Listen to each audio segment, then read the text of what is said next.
This video is brought to you by John Robson Guitar Tuition. If you enjoy the content, please consider supporting the channel by enrolling on a course, purchasing some guitar lessons or a t-shirt, or you can join my Patreon. Now, on with the show.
Hello chaps, welcome once again to John Robson Guitar Tuition. As always, I do hope you're well.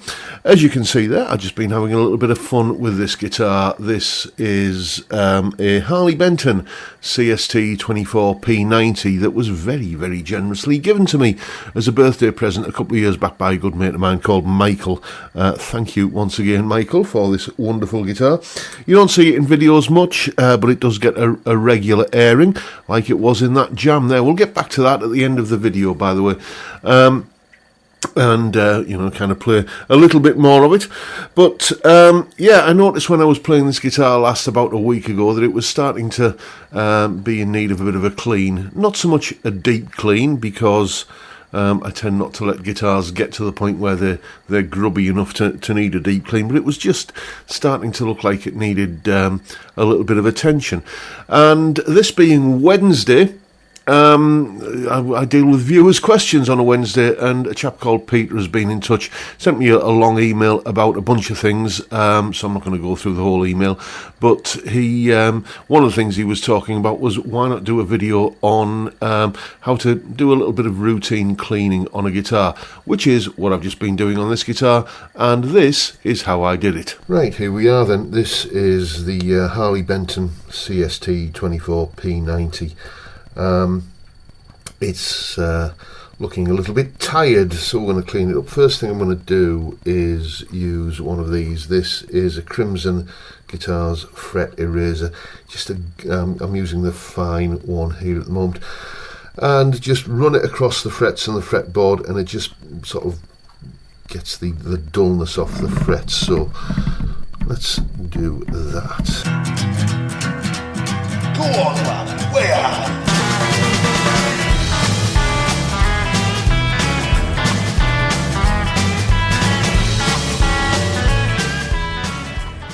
And then we'll go to the Superfine.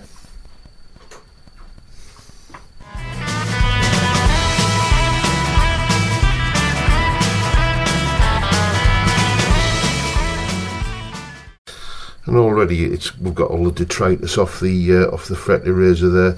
But already just running my fingers across the frets, they feel quite a bit less grubby. And just a little bit more polish. It doesn't come out of the mud because obviously we've got all of the kind of gunk off the eraser, but a little paintbrush like this does get rid of that. So the frets are looking, to my eye anyway, I don't know how this is coming across on camera, just that little bit better now. So what we're going to do next is clean the fretboard. Various cleaning products that you can use. This tends to be the one I go for. I've been using it for years. Dr. Duck's Axe Wax and String Lube.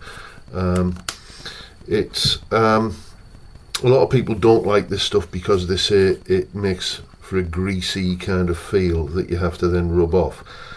That's usually a symptom of people are using too much. You literally, what I've got on the end of the rag there, just a little microfiber cloth, is probably actually more than enough to clean the entire guitar.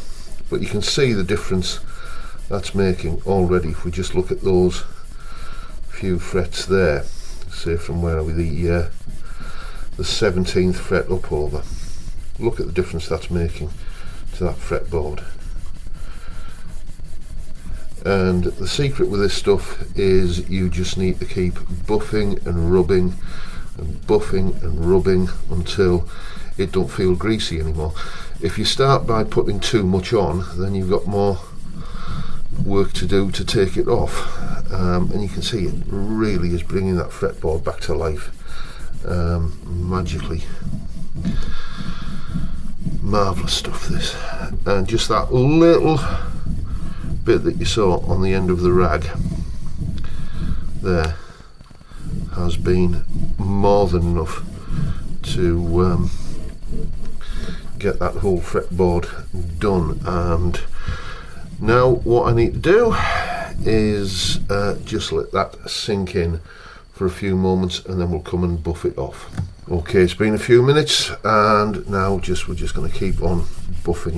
It's just that waiting period that a lot of people don't tend to do, and you know, coupled with too much of the preparation that I'm using, the axe wax.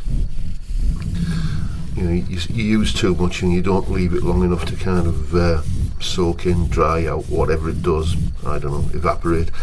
You know, just give it a quick test, and you see it's just with your finger, like, I don't know if you can see that there, and when it doesn't feel greasy anymore, that's when you know you've buffed it enough.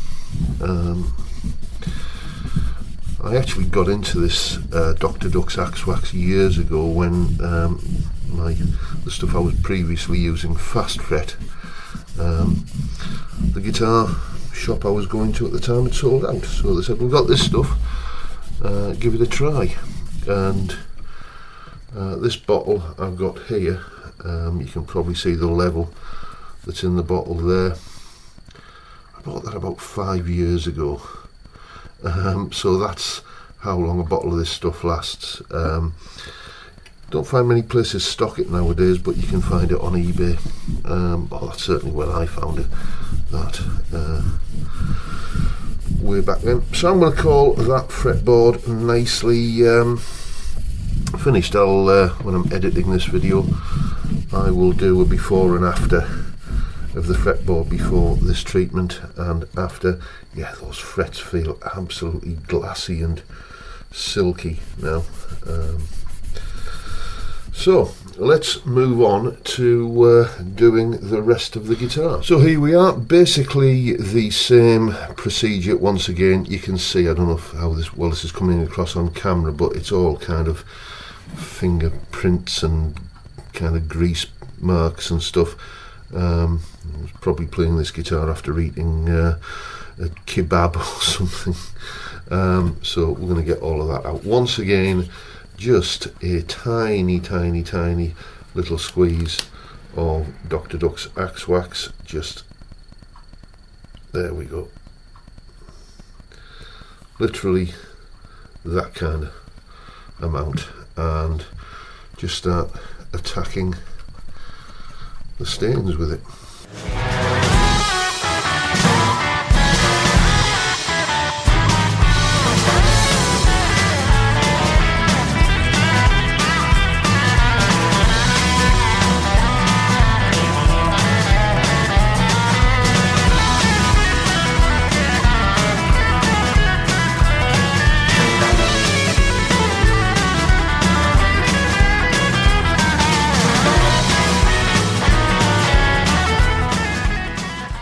I think I'm going to say that looks considerably better than when I started, and you know, again, just feeling it's lost that sort of greasy feel that many people criticise this product for.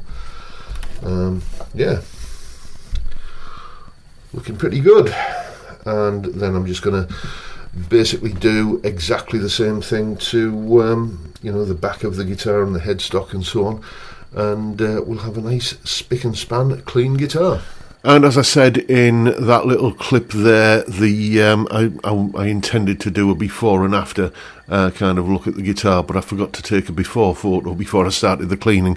So yes, apologies about that, but it does look a lot better now than it did when it started. It looks showroom fresh now, frankly, and how long it'll stay that way, because a black guitar like this will always be the worst culprit for showing fingerprints and so on. But there you go. It looks really, really, it looks gorgeous, doesn't it? Just the way the light's catching it there. It wasn't doing that before. It was all kind of dull and with kind of greasy fingerprints all over it. But now, not the case.